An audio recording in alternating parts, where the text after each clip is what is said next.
Party के अंदर, party के बाहर, हर जगह सब खैर अच्छा। है। अल्लाह ने बड़ा करम किया। अच्छा, तो अब आप कहाँ से स्टार्ट करना चाहेंगे? क्योंकि हमने तो कुछ खबरें हैं जो बड़ी इंटरेस्टिंग है। एक तो खैर कल जॉइंट सेशन का मामला हुआ कि वहां पर जो पीटीआई ने कल उनके साथ कर छोड़ा तो ये क्यों, वजह इसकी क्या थी? क्योंकि आप लोग हमेशा ये चीज कहते थे कि देखें वजीर आजम आता है या सदर आता है, उसको कम से कम पहला खिताब करने दें, सुन लें, फिर उसके बाद आप एहतजाज करें, जो भी करना है। तो कल आप लोगों ने भी वही किया जो उन्होंने किया था आप लोगों के साथ। देखिए, कल जो तकरीर हुई ना जी, हमने कुछ ऐसा नहीं किया जो हम पहले नहीं कह रहे। हम 8 फरवरी से एक ही बात कर रहे हैं।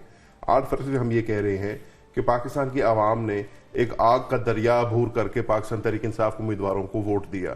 किसी को जूते के निशान पे दिया, किसी को बैंगन के निशान पे दिया। क्या था निशान? जूता मेरा निशान था। अच्छा। पूरे पाकिस्तान में मेरा ही जूता था। सर जूता ना कहा करें, बूट कहें। बूट नहीं, मेरा बूट नहीं था, मेरा जूता था। अच्छा, हाँ, मेरा बाकायदा जो Oxford toe to be precise जूता था। तो उन निशानात के ऊपर, ऊट पटांग किस्म के निशानात के ऊपर जो है पाकिस्तान तहरीक इंसाफ के उम्मीदवारों को ढूंढ ढूंढ कर उन्होंने वोट दिया। लेकिन बदकिस्मती ये है, उस वोट पे भी डाका डला, उस मैंडेट पे भी डाका डला। वो मैंडेट हमारा चुराया गया। आज बदकिस्मती क्या थी, उस जॉइंट सेशन ऑफ पार्लियामेंट के अंदर 16 सीटों वाली जमात जो है वो हुकूमत में बैठी थी। हाउस ऑफ फेडरेशन हम बुलाते हैं सेनेट को, फिर हम कहते हैं कि जी वफाक की अलामत है ये हाउस ऑफ फेडरेशन। उसके अंदर जो केपीके के हमारे सेनेटर्स हैं उनकी नुमाइंदगी नहीं थी। तो वो तो joint session of parliament, joint session of parliament था ही नहीं। उसमें से अगर आप 47 वाले निकाल दे बाहर तो हाउस ही खाली हो जाता। पीछे बचना ही सिर्फ हमने था। फिर जरदारी साहब जो हैं वो अभी भी पाकिस्तान पीपल्स पार्टी के पार्लियामेंटेरियन के सदर हैं, वो अभी भी नोडेरो जाकर तकरीरें कर रहे हैं। तो एज प्रेसिडेंट ऑफ पाकिस्तान उनको सबसे पहले जो है इस्तीफा देना चाहिए था और उनको ट्रूली फेडरेशन का रिप्रेजेंटेटिव बनना चाहिए था। उन्होंने अपनी तो वो लवाजमात पूरी की नहीं, हमें आके भाषण सुनाने आ गए। अब भाषण भी उन्होंने हमें सुनाया है, उसमें उन्होंने क्या कहा है? कोई उसमें रोड मैप नहीं दिया। प्रेसिडेंशियल एड्रेस का मकसद ये होता है कि वो आके दोनों हाउसेस से बात करते हैं और एक लाहे अमल देते हैं कि जी आने वाले वक्तों में मुल्क में जो चैलेंजेस हैं आप दरकार है, आपने उनको इस तरीके से आगे चलना है। वो मफाहमत की वो बात कर गए आके, वो आके कहते हैं कि जी रिकंसिलिएशन होनी चाहिए, हमें आगे बढ़ना चाहिए। लेकिन उनके कॉल ऑफ फेल में हमेशा की तरह एक तादाद है। आप देखते हैं कि बात रिकंसिलिएशन की हो रही है, लेकिन जैसे आपने खुद अपने इंट्रो में बता दिया, हकीकत ये है कि असीरान हमारे अभी भी जो हैं बिला वजह जेलों में फिर पड़े हैं। हम कोर्ट कचहरियों के चक्कर काट रहे हैं। हमने मुतालबा किया कि जी 9 मई के ऊपर एक कमीशन बनना चाहिए। हमने मुतालबा किया कि जी 8 फरवरी में होने वाले इलेक्शन पे कमीशन बनना चाहिए। जजेस के 6 खतों के ऊपर कमीशन जो आप लोगों के साथ हुआ, वैसे कमीशन तो बने, लेकिन जो आप लोगों के साथ हुआ उन कमीशन पे आप लोगों को होगा एतबार? देखिए ना, इसको हर चीज का एक प्रोसेस होता है। हमें तो बताया जाता है कि ड्यू प्रोसेस इस्तेमाल करें। हमने तो ड्यू प्रोसेस इस्तेमाल कर दिया। हमें कहा जी इलेक्शन कमीशन में जो हम इलेक्शन कमीशन में चला गया, हमें कहा जी ट्राइब्यूनल्स में जो हम ट्राइब्यूनल्स में चले गए, हमें कहा कोर्टों कचहरियों में जो हम कोर्ट कचहरियों में चले गए। थोड़े बहुत क्योंकि दैट गोज टू शो कि अगर आप प्रोसेस को फॉलो करेंगे तो सच जो है उभर के सामने आएगा। हम डे 1 से कह रहे थे कि बेज़ाब्तगी है इसमें। साइफर केस को ले ले, मैं पहले दिन से कह रहा हूं कि जिस तरीके से साइफर केस की ट्रायल अडयाला जेल में की गई थी उसमें बहुत सारी इरेगुलरिटीज थी।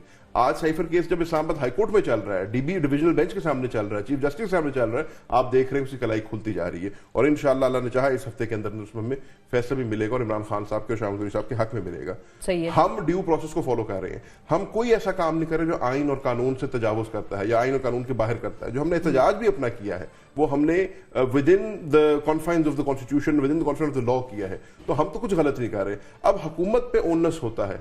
हमें ये बात बताई जाती थी जब हम हुकूमत में थे, वहां के बड़े बाप, बड़ा भाई, बुर्दबार बने, बड़े बने और बेस्ट फुट फॉरवर्ड रखे। तो आज हुकूमत क्यों नहीं कर रही? आज अगर आप तब करेगी जब आप उनके साथ बैठेंगे ना, तो वही मज़ाहमत और मफाहमत वाली बात। उसी ऐवान में बैठे थे ना। देखें, जब वज़ीर आज़म वो अलग है ना, लेकिन हमें भी पता है कि अभी आप लोगों का उनके साथ बैठना या उनका आपके साथ बैठने से पॉलिटिकल फोर्सेस आपस में बैठे हैं। This is what everybody is talking about. उसकी वजह है हम जो है ना, हम आंसर बनाए अपने वोटर को, अपने वोट बेस को। जब हमारा वोटर ये देखता है कि इमरान खान साहब को और हजारों ऐसे असीरान को हमने जेलों में बेगुनाह रखा हुआ है, जब वो देखता है कि जैसे आपने अभी खुद जिक्र किया कि बुशरा बीबी के साथ एक बड़ा संगीन उन्होंने इल्जाम लगाया है जो बी थॉरली इन्वेस्टिगेटेड, वो इमरान क्या खान कह साहब रही ने है? लगाया। वो लेकिन कह रही है interesting कि बात ये है मेरा मेडिकल चेकअप करा लो, और मैं सरकारी अस्पताल में एतमाद मुझे नहीं है, मुझे शौकत खानम से करा, तो उसमें कौन सी कबाहत है? ठीक है, उसमें कोई कबाहत नहीं है, आप लेकिन उनके एक और उनके चीज है बाथरूम में आप जो है कि बड़ी कैमरे देर- लगा दें, या आप उनको ये खदशा हो कि उनकी रिकॉर्डिंग की जा रही है, तो ना हमारा आइन इसकी इजाजत देता है, ना कानून इजाजत देता है, ना इखलाकियात इसकी इजाजत देती है। ठीक है। जब ये चीजें होती है, मैं अक्सर आपको कहता हूं कि जी जब भी आपने किसी से नेगोशिएट करना होता है तो कोई कॉन्फ्रेंस बिल्डिंग मेजर्स होते हैं, कहीं आधा रास्ता आप आके मिलेंगे, आधा रास्ता हम आके मिलेंगे, वहां पे कहानी होगी मुनासिब करने। लेकिन हाँ, लेकिन जो अगर होती है, आप अपनी bargaining तरफ से position में चढ़ाई थोड़ा- किए रखें, ठीक है। अगर अब आप देखें कि आप ठीक है, अच्छा सॉरी आखिरी बात करो, मैं भूल जाऊंगा। सिर्फ आखिरी बात, कंप्लीट करें। मुल्क के अंदर इलेक्शन, बाय इलेक्शन होने जा रहे हैं 21 तारीख को, आपने पंजाब के 10 अजला में जाकर सेक्शन 144 लगा दी है। ठीक है, अब उस पर हम करेंगे मंतक बात नहीं के है ना इलेक्शन। जैन ये बताएं कि 21 अप्रैल के जो इलेक्शंस हैं, कैंपेन के खिलाफ तो आप लोगों के 144 लगा हुआ है, वो कैसे कर रहे हैं, और इलेक्शंस में रिजल्ट क्या आने का आपको इम्कान है, फॉर्म 45 वाला या 47 वाला? देखिए, अर्ज ये है, क्योंकि हमने जहां से बात शुरू हुई थी मैं वहीं से करता हूं, कि प्रेसिडेंट साहब ने आकर अपने बयान में, अपने प्रेसिडेंशियल एड्रेस में कह दिया कि रिकंसिलिएशन होना चाहिए, मुल्क को आगे चलना चाहिए। बट उनके कॉल और फेल में तसाद का सबसे बड़ा एग्जाम्पल ये है कि पंजाब के अंदर 3 दिन बाद जिमनी इलेक्शन होने जा रहे हैं, लेकिन आपने पंजाब के 10 अजला के अंदर सेक्शन 144 लगा दी है। अब ये मंतक से जो है ना डिवॉइड ऑफ ऑल लॉजिक बात है कि एक जगह पे इलेक्शन हो रहा है, वहां पे ज़ाहिर एक्टिंग्स होनी है, जलसे जुलूस होने हैं, इलेक्शन की फिजा बननी है, माहौल बनना है, वहां आपने सेक्शन 144 लगा दिया है, तो मतलब आपने जो है ना बेसिक डेमोक्रेटिक प्रिंसिपल्स की नफी कर दी है। और यही वो हरकतें हैं जिससे फिर नजर आता है कि ये इनकी नीयत नहीं है कोई रिकंसिलिएशन करने की। ये वो जो हम कहते हैं ना घोंघलों से मिट्टी उतारने वाली बात है। तो जहां तक ग्राउंड रियलिटी की बात है, वो मैं आपको आज क्लियर कट बता देता हूं कि अवाम के अंदर इमरान खान की मकबूलियत आपने 8 फरवरी को भी देखी थी। तहरीक इंसाफ को, जैसे मैंने पहले बताया, जूते के और बेंगे के निशान पे वोट पड़े थे, इस दफा घोड़े के निशान के ऊपर उससे डबल वोट पड़ेंगे, क्योंकि अवाम के अंदर गम और गुस्सा भी ज्यादा है, अवाम को एक्सप्रेस करने का कोई एवेन्यू नहीं मिल रहा। 8 फरवरी को भी उन्होंने अपना गुस्सा निकाला था, 21 तारीख को भी अपना गुस्सा निकालेंगे, और आप देखेंगे कि पाकिस्तान तहरीक इंसाफ के कैंडिडेट्स को अनप्रेसिडेंटेड वोट मिलेगा। अब इंशाल्लाह पीटीआई के कारकुन को भी तैयार है, और जीतना अलग अलग चीजें हैं। मैंने कहा पीटीआई के कारकुन भी तैयार हैं, हमें भी पता है फॉर्म 45, 47 हमने कैसे हासिल करना है, और अपने मैंडेट जो पहले इन्होंने डाका डाला हमारे मैंडेट पे, उसको हमने कैसे बचाना है। इंशाल्लाह आपको 21 को नताइज बताएंगे कि 1 वे काम है पंजाब में इंशाल्लाह। सही है। अच्छा, अब आ जाते हैं जरा अडियाला के और केसेस की तरफ, कि शाह साहब के और इमरान खान साहब के जो केसेस चल रहे हैं, उनमें बहुत से ऐसे केसेस हैं जो कि आप लोगों के मुताबिक या कानून की नज़र से देखें, बहुत सारे दीगर माहिरीन कानून को हमने सुना, वो कहते हैं कि वो केसेस ज़्यादा स्ट्रॉन्ग नहीं है, वो ख़त्म हो सकते हैं या हो जाएंगे आने वाले वक्तों में जब मामला ज़रा मफाहमत की तरफ जाएंगे। लेकिन तब तक आप लोगों की मुलाकातों के हवाले से या ईद के हवाले से बड़ी बातें सामने आई, मुख्तलिफ वीलॉग्स और मुख्तलिफ खबरें मुख्तलिफ सहाफ़ियों ने भी दी कि ईद की नमाज़ पढ़ने नहीं दी, फिर उन्होंने कहा ईद की नमाज पढ़ने दी, फिर उन्होंने कहा नहीं ईद की नमाज। ये 3 दफा ये खबर आई मुख्तलिफ, और इवन अखबारों में ये छपी पूरी डिटेल्स के साथ। हकीकत इसमें ये है कि ईद की नमाज नहीं पढ़ने दी, दोनों को ईद की नमाज नहीं पढ़ने दी। अब हुआ क्या कि आपके इल्म में है 2 हफ्तों का बैन लगा कि जी सिक्योरिटी खदशात के पेश नजर मुलाकातों पर बैन लग गया, और हमने जब दरखास्त दी, हम कोर्ट में गए तो हमें बताया गया कि हम इन जेलों की सिक्योरिटी रिक्वायरमेंट्स को इंप्रूव कर रहे हैं, बेहतर कर रहे हैं, नफरी बढ़ाएंगे, सीसीटीवी कैमरास लगाएंगे, दीगर अपने करेंगे, बम डिस्पोजल स्क्वाड्स आएंगी, हमें खदशा है टेरर अटैक का। तो 2 हफ्ते आपने लगाए, सिक्योरिटी को आपने अपना जो भी करना था आपने उसकी लवाजमात को बेहतर किया, लेकिन उसका नतीजा ये निकला कि ईद के ऊपर, हालांकि ईद की नमाज एक मतलब हर मुसलमान पढ़ता है, हमारे फराइज में शामिल है, इन्होंने कहा जी सिक्योरिटी के पेश नजर जो है हम आपको ईद की नमाज नहीं पढ़ने दे सकते। तो भाई अडियाला जेल के अंदर कौन सी सिक्योरिटी है? आपकी जेर निगरानी वो है, नफरी मौजूद है, अभी 2 हफ्ते लगा के आपने अपनी सिक्योरिटी बेहतर की थी, तो ऐसी कौन सी सिक्योरिटी थ्रेट आ गई थी आपने उनको ईद की नमाज नहीं पढ़ने दी? ये फिर वही वाली बात आ जाती है कि वो बदनीति नजर आती है यहाँ पे। हालांकि ईद की नमाज पढ़ने देने में कोई ऐसी कबाहत नहीं थी, ईद की नमाज को पढ़ने देनी चाहिए थी, उनका एक बेसिक फंडामेंटल राइट है जो आपने है। जहां तक है केसेस की बात, तो अभी तो ऑब्वियसली साइफर का केस चल रहा है, वो इस्लामाबाद हाई कोर्ट में चल रहा है, डिविजनल बेंच के सामने चल रहा है। जो डिफेंस है उसने अपनी आर्ग्यूमेंट्स कंप्लीट कर ली हैं, प्रोसिक्यूशन ने अपनी आर्ग्यूमेंट्स शुरू कर दी हैं। मंडे को हमारी जो है अगली उसके ऊपर समाअत होनी है। मैंने पहले भी ये कहा था, मीडिया पे आके कहा है, पूरी ट्रायल के थ्रू मैं कहता रहा हूं कि जिस तरीके से इन्होंने ऑफिशियल सीक्रेट एक्ट कोर्ट ने इसको कंडक्ट किया था ट्रायल को, उसमें बहुत ज्यादा इरेगुलरिटीज थी।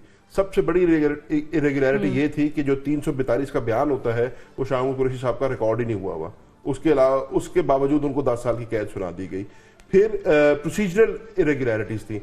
आज जब वो केस खुल रहा है इस्लामाबाद हाई कोर्ट में डिविजनल बेंच के सामने, जिसको हेड कर रहे हैं चीफ जस्टिस साहब और जस्टिस गुल हसन औरंगजेब साहब, तो वो सर पकड़ के बैठ जाते हैं कि यार ये इन्होंने कैसे किया है। मिसाल के तौर पे आपको एक छोटा सा मिसाल देके, प्रोसिक्यूटर साहब ने बताया कि जी 30 तारीख को हमने इनको इंडाइट भी किया, 30 तारीख को हमने इनका 342 का बयान भी कराया और 30 तारीख को हमने इनको सजा भी सुना दी। उनका ये कैसे मुमकिन है कि आपने तीनों चीजें जो है एक ही दिन में कर दी। और वो कलाई खुल गई है उसकी कि भाई स्पीडी जस्टिस नहीं, वो मैंने ट्वीट भी की कि इलेक्शन से पहले जो है उजलत का शिकार था, इनको सजा सुनाने का, और अब जब केस जो है हाई कोर्ट में आया है तो अब रखना अंदाजी कर रहे हैं, अब वो डिले की कोशिश कर रहे हैं, अब वो चाह रहे हैं कि जी हमें तभी 3 दिन चाहिए प्रिपरेशन के लिए। भाई 9 दिन आपको ईद की छुट्टियों में मिल गए थे, कोई नई चीज नहीं ना, ईद मनाएंगे, केसेस थोड़ी तैयार करेंगे। 9 दिन की तो कोई ईद नहीं मनाता ना, ईद तो 3 दिन की होती है, बाकी 6 दिन क्या करते रहे। दूसरी बात यह है कि अब इस प्रोसेस को आगे चलना होगा, आप इस प्रोसेस को रोक नहीं सकते। और अगर आप वाकई कहते हैं कि आपने रिकंसिलिएशन कर, मैं मान लेता हूं आपकी बात को, मैं आपकी नीयत पे शक नहीं करता, आप कहते हैं रिकंसिलिएशन होनी है, इमरान खान को जेल में रख के रिकंसिलिएशन नहीं हो सकती। इमरान खान और शाह महमूद कुरैशी को जेल से बाहर निकालें, हमारे असीरान को जेल से बाहर निकालें, हमारी खवातीन, हमारे नौजवान, हमारे बुजुर्ग, हमारी पार्टी का वर्कर, हजारों लोग ऐसे हैं जो आज जेलों में हैं, उनको आप बाहर निकालें। Show us you are serious, हम आपसे बैठ के बात करने को तैयार हैं। खान साहब ने खुद कहा कि मैं बात करने को तैयार हूं।